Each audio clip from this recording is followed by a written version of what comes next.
Hello everyone, this is yours truly, JBlue68, and this is my next attempt to film a video where I wanted to do a review of Spider-Man Far From Home, which opened up last Monday, which I believe was July the 1st, and I had a chance to see it, and this is going to be my spoiler-free review. Now, although the movie's been out for a couple of days now, it does not mean everyone has had a chance to see it. So I'm going to keep my review non-spoiler as much as possible anyway. And I apologize about the other video. It was really crappy. You couldn't see my face. It was dark and just embarrassing. So I completely deleted the video. So we're going to get into this video really quick. So Spider-Man Far From Home.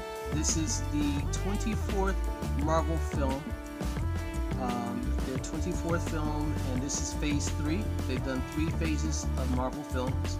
We're about to get into phase 4, and phase 5, which will be, I believe, introduced in this month's San Diego Comic-Con, which is in just a few weeks. Kevin Feige and crew will be laying it out, their plans for the next Marvel movies. I can't wait to hear what they have to say, because this movie actually lays out and gives us a major and really cool, exciting hint as to what is to be expected for the Marvel phase 4, phase 5 films. As you see, I have my Spider-Man gear on. I got my Spider-Man shirt on.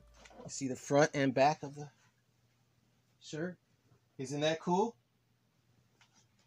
And my Spider-Man hat on. Look at that. And this is actually the Spider-Man emblem from the Spider-Man Game Pro that's out. There was a white one and a black one. I found these both at Target a couple of weeks back. And Target is one of my favorite stores. Anyway, so Spider-Man Far From Home. This is the second Spider-Man movie under the MCU. A lot of people need to be clear on that. The Spider-Man films that came out in the early part of this century, the 21st century, of course, starring Tobey Maguire, directed by Sam Raimi, and also starring Kirsten Dunst. That was a whole different Spider-Man. That was under the Sony brand. And then there's a Spider-Man starring Andrew Garfield and Mark Webb, which were separate, and those are actually called the Amazing Spider-Man films. And now there's the new Spider-Man films directed by Jon Watts, starring Tom Holland. And there's a lot of confusion as to why, they use different actors. That's all has to do with contracts. Again, Sony owned the rights to Spider-Man. There were creative differences with director Sam Raimi in the studio. Sam Raimi originally wanted to do, in the third Spider-Man film, he wanted to do the character Vulture. But they didn't want him to do that character, so he went on to do Sandman and Venom, and that didn't work out so well. I thought the Sandman was done very well, Venom not so well, the Eddie Brock character. And the new Venom movie was not all that great either, but that's another conversation. But yeah, so due to creative differences, Sam Raimi left the franchise. Tobey Maguire, being good friends with Sam Raimi, he exited the franchise as well, and so did Kirsten Dunst. And so Sony, wanting to keep the character, they reinvented the character under the Amazing Spider-Man title and hired director Mark Webb. And the first Spider-Man films made it to 3 films under Sam Raimi. The second time around made it to 2 films with Andrew Garfield, the Amazing Spider-Man movies, which starred Emma Stone as Stacy Watts. As Stacy Gwen. As Stacy Gwen. And then you have the new Spider-Man movies, as I mentioned, with Tom Holland and director Jon Watts. And they've made it to 2 films so far. So the film itself, now the first movie, Homecoming, Spider-Man Homecoming, under the MCU. I enjoyed it. It was fresh. It was new. Um, in terms of some of the characters, we finally got to see the Vulture, played by legendary actor Michael Keaton, who also starred as Batman in the 1989 Tim Burton film.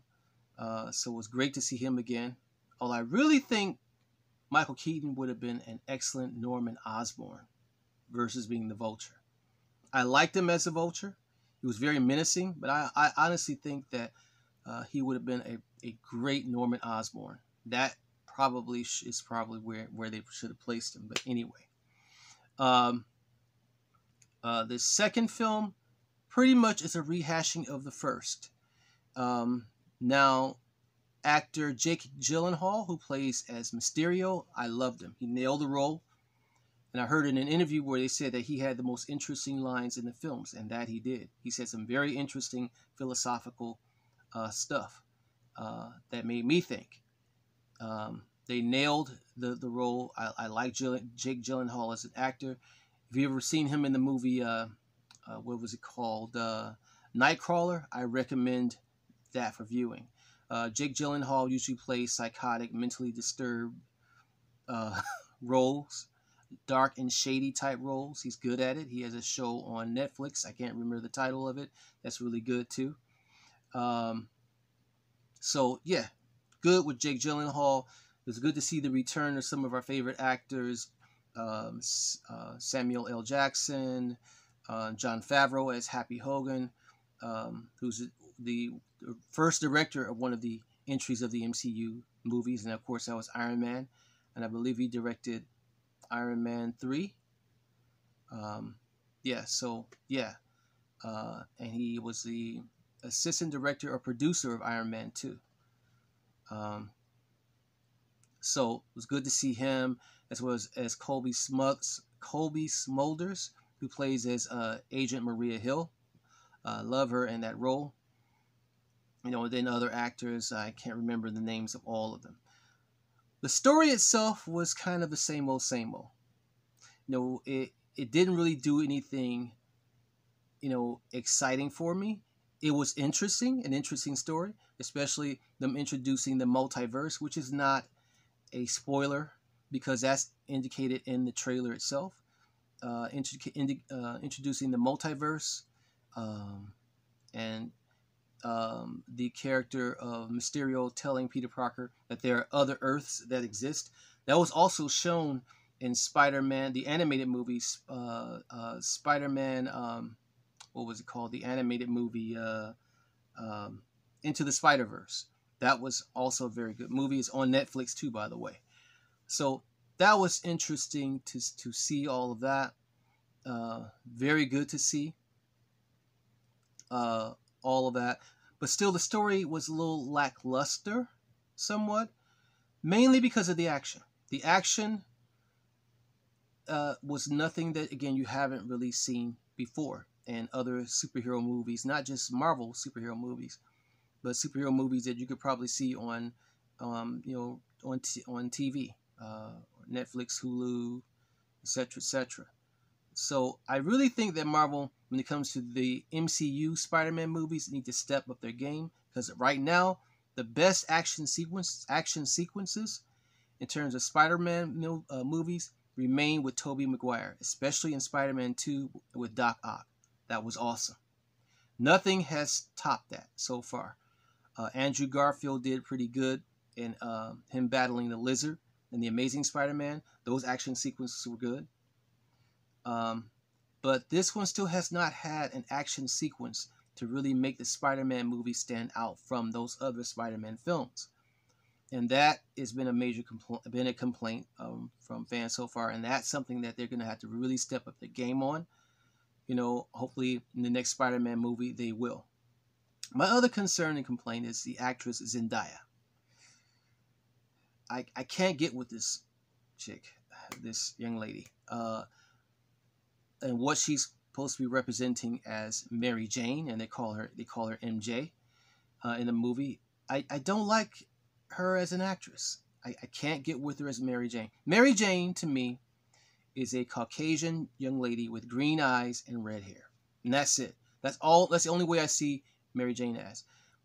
This is coming from a guy who's not just a fan of comic book movies, but a fan of comic books. I have a whole host of Spider-Man comics. I did a video just last week showing some of my Spider-Man comics, and that's Mary Jane to me. And, you know, I don't have a problem with diversity at all. I'm an African-American male, so I definitely wouldn't have, I don't have a problem with diversity. Some things need to change and should.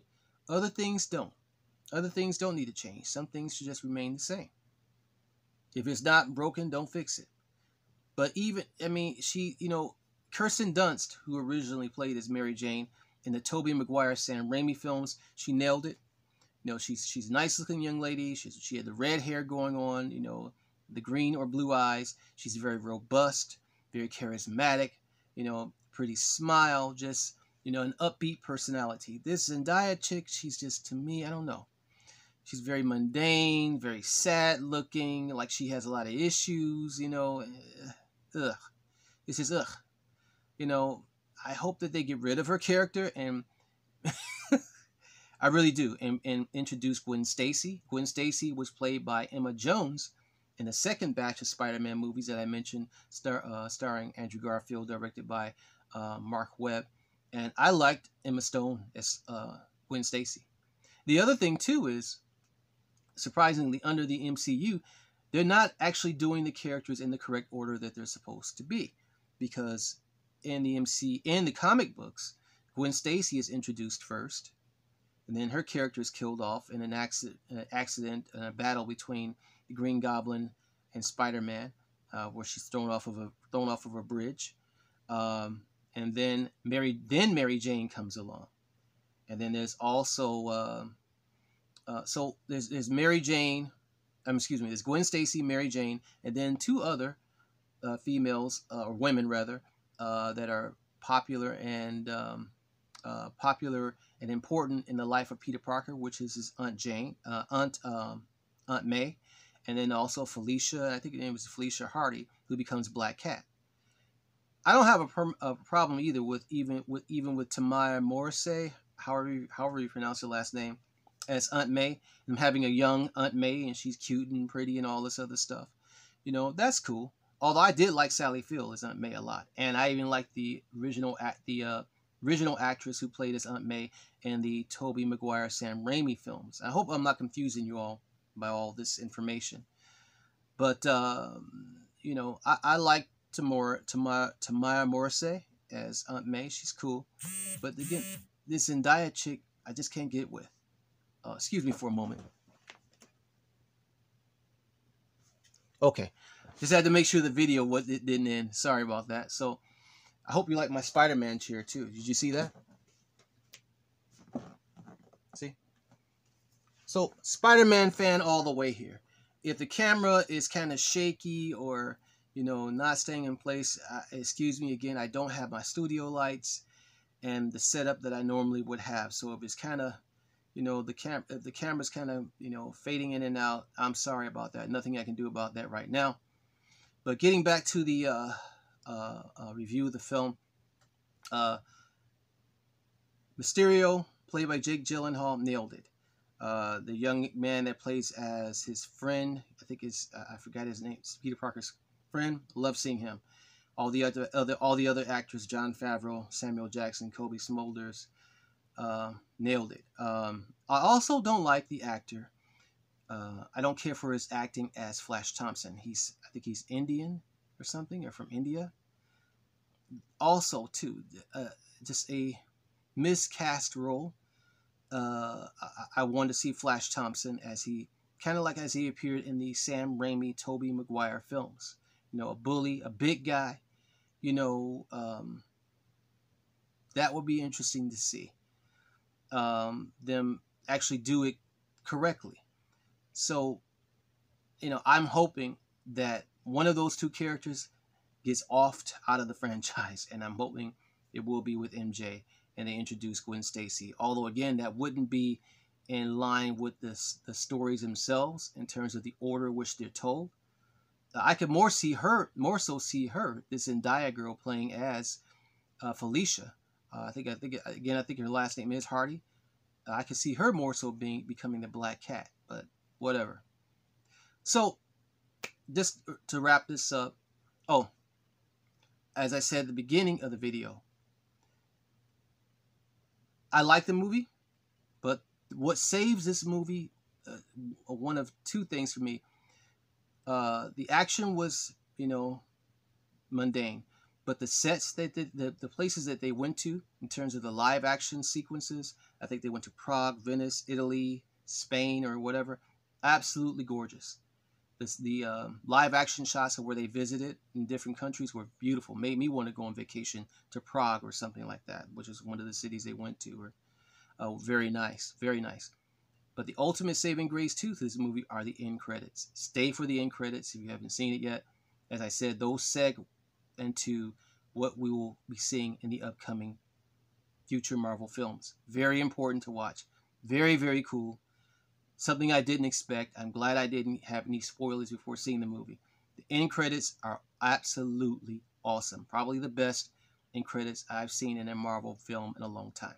All right, so that's it. So I usually rate movies on a scale of 1 to 10.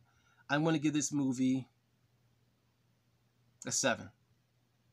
That's pretty good. It could have been better. Like I said, those little things kind of, the same, basically the action was not great. Story was kind of, same old, same old. This Zendaya playing as MJ, I don't care for. The actor that plays as Flash. Those things kind of hurt the movie, and again, I really hope they up the game for the action sequences for the next Spider-Man film. It wasn't bad at all. I liked it. I recommend it for viewing, definitely. You have to see it anyway. And you definitely have to see Endgame before you see this movie. You also have to see Captain Marvel. If you haven't seen Captain Marvel, you'll be confused. This movie ties directly into the events of Endgame and is very important to watch. So, I'm glad to have seen it. I actually will be going to see it again. I don't know when. I will absolutely buy it on DVD, Blu-ray. So that's it. That's all, y'all. I hope you like this review. I'm not a professional movie critic, but I like to tell people my point of view of the movie for those who spend their hard-earned dollars, whether or not you should or should not see it. Yes, definitely go see it. You will enjoy it. So that's it. That's all, y'all. Peace, love, and hair grease.